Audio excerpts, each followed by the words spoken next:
I mean, what's so fascinating about this film is even though it's relatively recent history, only 70 years ago, there are probably so many people in this country that had no idea that this was happening. What were you coming in with the knowledge of? Did you know much about this time? No, I also knew absolutely nothing. I mean, so much of it I didn't. I didn't know, that Britain ruled over India for 300 years. I didn't know that it was that period of time. I didn't know that there was so much violence. I didn't know that the Muslims and the Sikhs and the Hindus lived together peacefully before the seeds of partition were sown, through division and fear many years prior to that.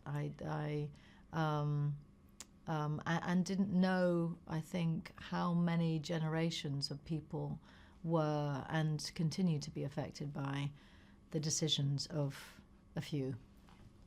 It's a kind of an astonishing thing. Was it quite a long learning process then when you were getting ready for it? No, not. I mean, there's great material out there, and the script is based on a couple of great books, and there's a lot in there, specifically Freedom at Midnight, and study, reading Nehru stuff and biographies of the Mountbattens and of Edwina, and it didn't take that long. Really. And is it very helpful that there's quite a lot of video footage? So helpful that there's a lot of video footage, yeah. And we also had access to some family films, and there's, today there's just a lot of information. And she's an astonishing character, and she's obviously very notable for her voice that I think now seems, it's really what a lot of people talk yes, like. But now it is quite shocking. Is that a difficult balance to strike? Because obviously you want to be representative of the person, but also you don't want to veer too much so that it's a distraction, I suppose. Yes, is that no, hard? it is hard to make that judgment, and as an actor, one can only hope that you're heading in the right direction, and you're right that it's not too much of a distraction, but it's a very different way of using one's mouth than I use my mouth on a daily basis. You do. It's a lot of it feels like a mouthful. So what's the trick? What's the kind of the reason you learn? I can't remember. It's just you get into it and then you have to go. Yes. I mean, what's so interesting about watching this film now is how topical it also feels.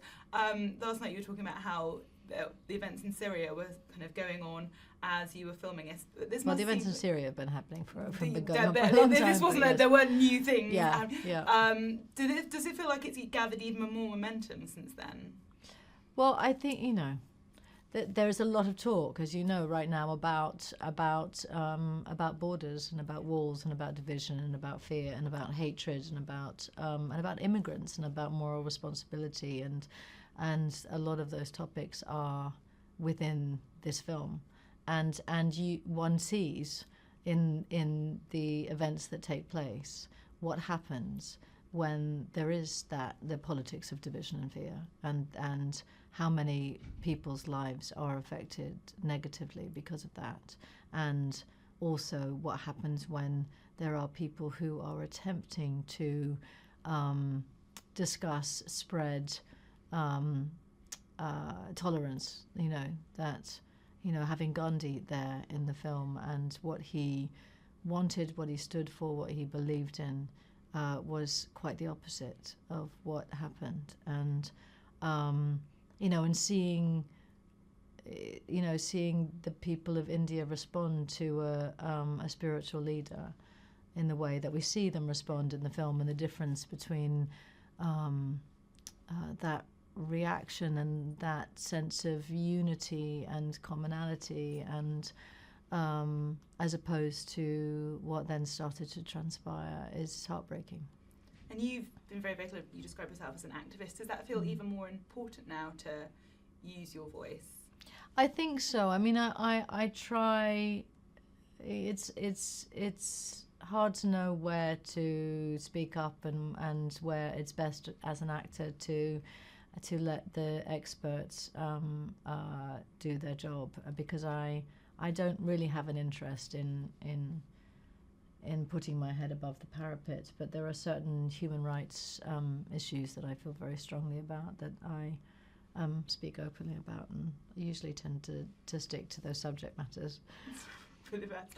And there is conversation about whether or not that's appropriate. We're very close to another massive award ceremony where that's probably going to dominate conversation. Do you think it's right for when people have a platform to use it, not necessarily yourself, but when someone like Meryl Streep gives an impressive speech like the one she did?